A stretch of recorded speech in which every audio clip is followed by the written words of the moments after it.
Good morning, St. Francis. It is Friday, March the 26th, 2021. It is Friday of the 5th week of March. It is also the 34th day of March. Coming to you on this kind of humid, kind of very warm morning here in Carolina. Just had a little bit of a rainstorm, as you can see on the habit, and it's hopefully going to blow over a little bit.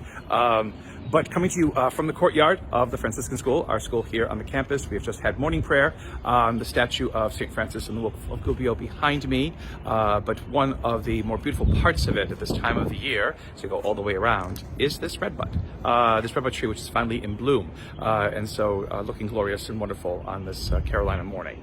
We had a larger one that used to be right here, but unfortunately blew over in one of the microbursts that we had over the during the fall. But this redbud survived. It's a lovely sight and something to come and see if you're ever on the campus.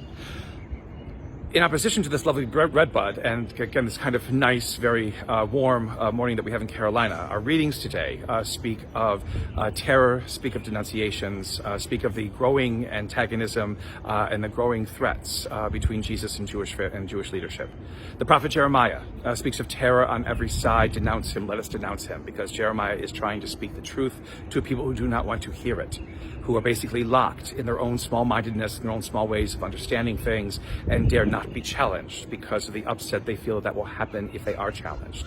Jeremiah continues, to preach and prophesy before them, trusting that God will deliver them. God will deliver him and deliver his message to ears that will be able to hear it, and then that way let the people of Israel be able to survive and be able to move forward in their life and their relationship with God.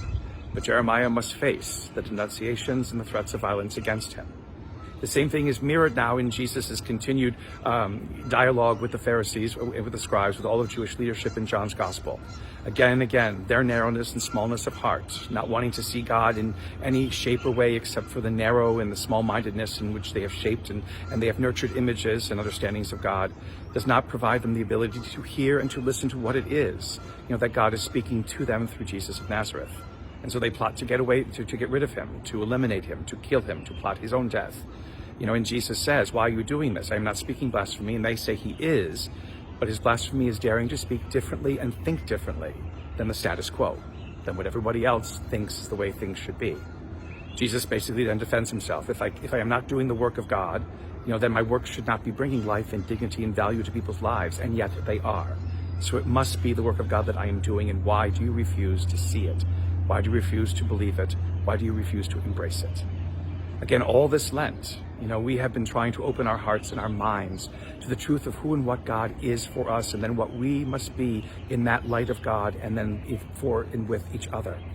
Again, it is not about a narrowness and a smallness of mind and heart. It is not about just doing the rules and regulations. It is not just about following things for the sake of following things. It is for life, and life to its fullest. That is what Jesus comes to bring us. That is always what Jesus has come to bring us. A life that is lived in its fullest, when we realize what it means to truly love and forgive, to be merciful, to be giving, and to be less judgmental to one another. May this Lenten season sow those seeds of a truer understanding of what it means to be a human being in this world, and allow that truer understanding to give life to the world. May the Lord give you peace.